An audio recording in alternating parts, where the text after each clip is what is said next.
In this lecture, we will be examining the emergence of a distinct Swahili culture in East Africa. The term Swahili came from the Arabic language, and it translates roughly as the coast or the coastal region.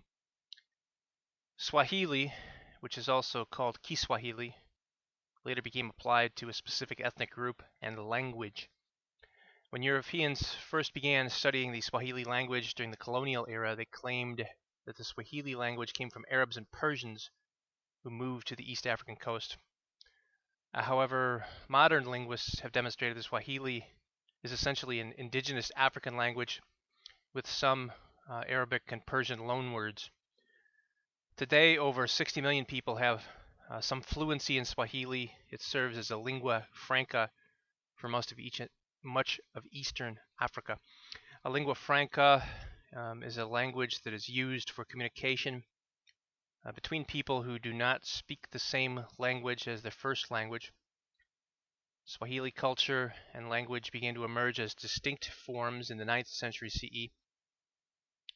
The first Swahili communities were groups of mixed ethnicity consisting of farmers, traders, fishermen, and nomadic herders.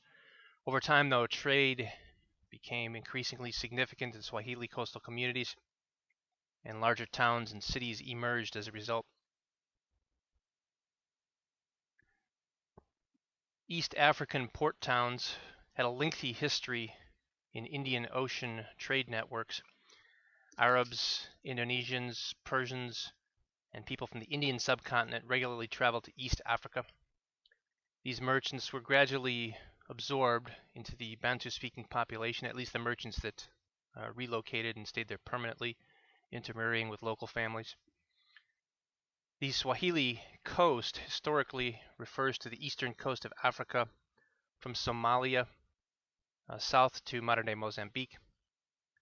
For thousands of years, Eastern African merchants have acted as intermediaries between Eastern and Central Africa and the outside world, and also between the outside world and the interior of Africa.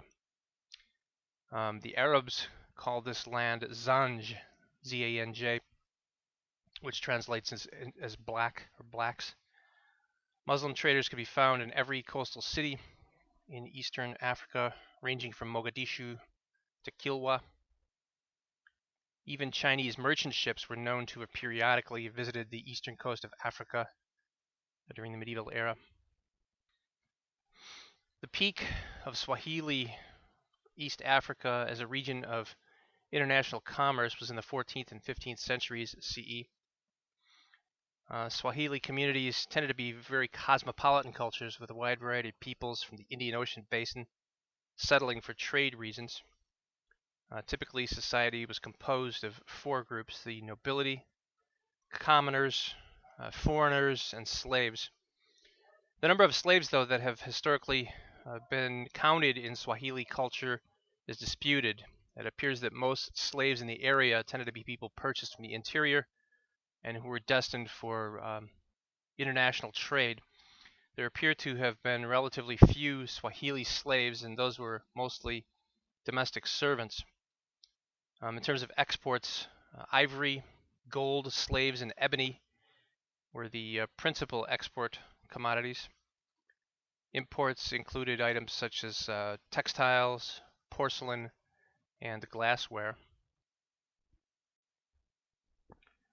As indicated earlier, Swahili was a common language between a variety of ethnic groups. Swahili culture thus represents the interaction between indigenous African cultures and foreign merchants, especially Arabic and Persian speakers. Swahili culture, though, we should remember, is essentially African in origin with limited Arab and Persian influences. Swahili language and culture tended to be relatively localized on the coast and in the major cities. Islam as well tended to be a cultural feature found mostly in the coastal regions. Islamic traditions govern most aspects of Swahili culture, including food, clothing, and lifestyle, much the way Islamic religion today influences culture in the places where it's prominent. Swahili art has been historically centered around items such as carpets, rugs, jewelry, and porcelain items.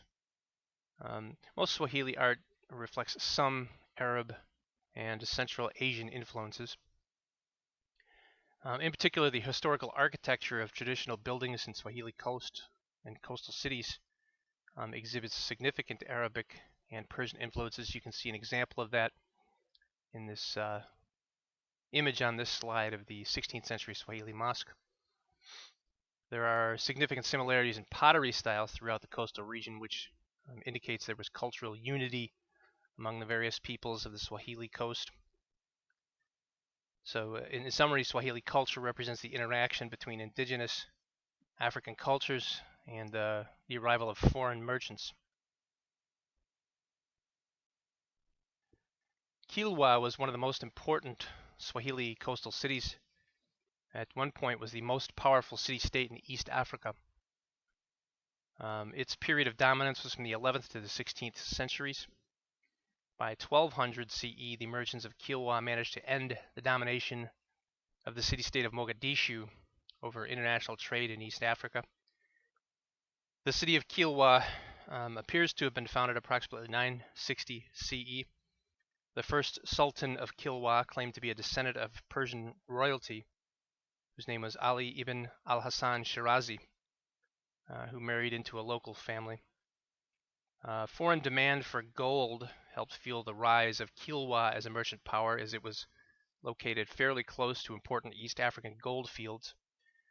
Another reason, though, for the strength of Kilwa was more geographical in nature. The original city center was built on an island that was connected by a small land bridge to the mainland. Originally, this land bridge could only be accessed at low tide, and later the Kilwans dug out the land bridge to completely isolate the island from the mainland. The arrival of the Portuguese at the end of the 15th century and the beginning of the 16th brought an end to this period of dominance for the city-state of Kilwa.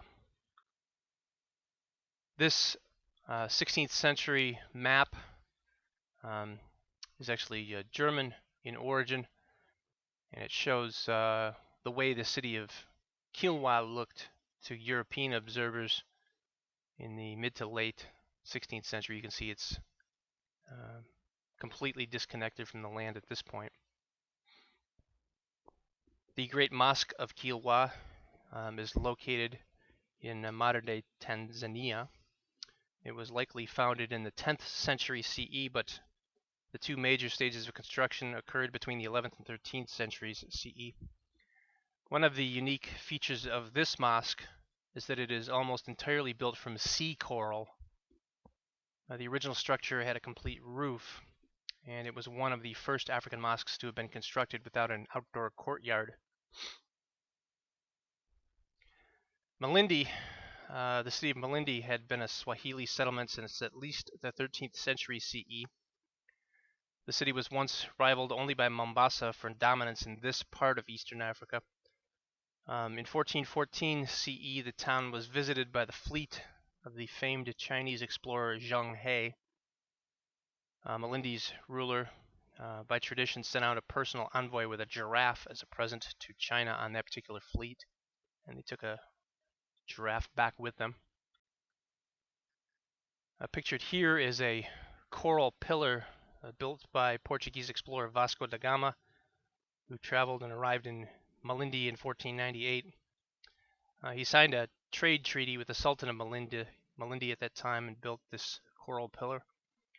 If you are traveling in the region today, you can visit it. It's still standing and is a present-day tourist attraction. The city of Mombasa, the last of the Swahili cities we're going to profile here, was an important center for export trade in commodities such as spices, gold, and ivory. The peak of its power was between the 12th and 16th centuries CE. Mombasa was also a center of manufacturing in beads and cotton textile products for the interior African trade. Merchant trade, though, was disrupted by the arrival of the Portuguese at the beginning of the 16th century. Today, if you travel to Kenya, Mombasa is the second largest city in Kenya. Here's a view of Mombasa if you were to travel by air and look down over the cityscape. quite an impressive urban setting. This brings to a close our brief look at Swahili coast of Eastern Africa.